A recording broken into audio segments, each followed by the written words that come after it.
ענף הטקסטיל חי על זמן שאול.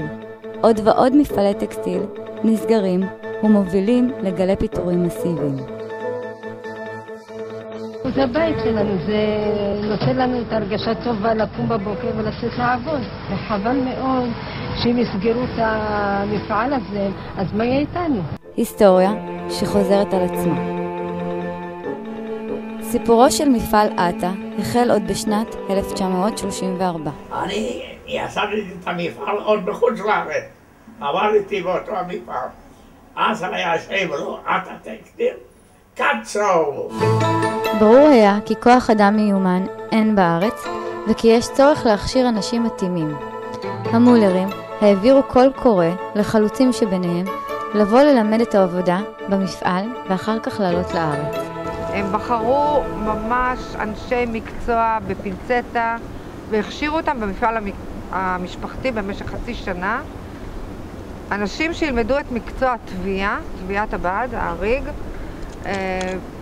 והאכילו אותם וסיפקו את כל צורכיהם במשך חצי שנה.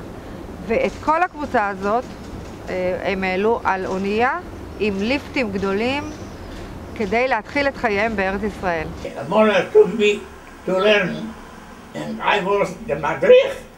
הרבה פועלות, לא היו פועלות בכלל. כל היורו was פועלות תביעה.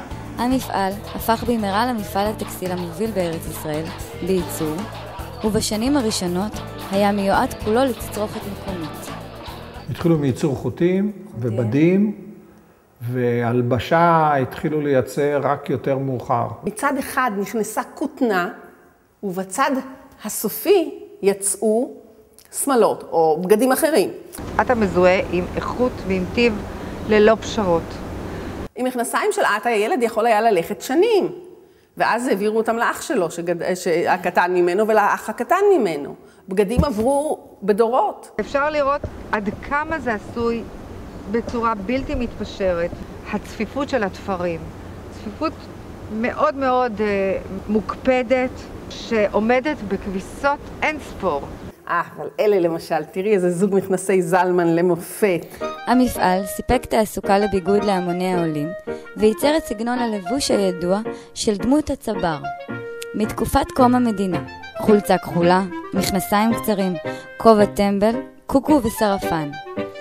תוצרתו של המפעל נמכרה היטב בארץ, וערך הייצוא ב-1954 הגיע לסביבות $1,000,000. התפיסה הציונית הייתה תפיסה של צניעות, של חוסר התגנדרות ואפילו נזיריות.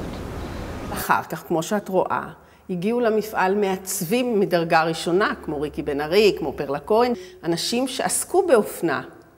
ואת רואה את התוצאות עלייך, סמלה של עטה. במאי 1985 נסגר מפעל עטה. סדרי גודל של 2,500 עובדים במקום אחד, תחת מטריה אחת, בשוק עבודה בארץ, ועוד מפעל כמו עטה שהיה לו שם, וזה, זה היה מכה. מפעל הגדול. תעשייתית ראשונה, כן. המפעל הגדול. זה היה נכון. אחר כך כבר נפלו עוד, ואנשים לא ידעו להתמודד עם זה. מדוע נסגר המפעל כל כך מצליח? מה עלה בגורל העובדים? האם סגירתו של המפעל חזתה את סגירתם של מפעלי טקסטיל כיום?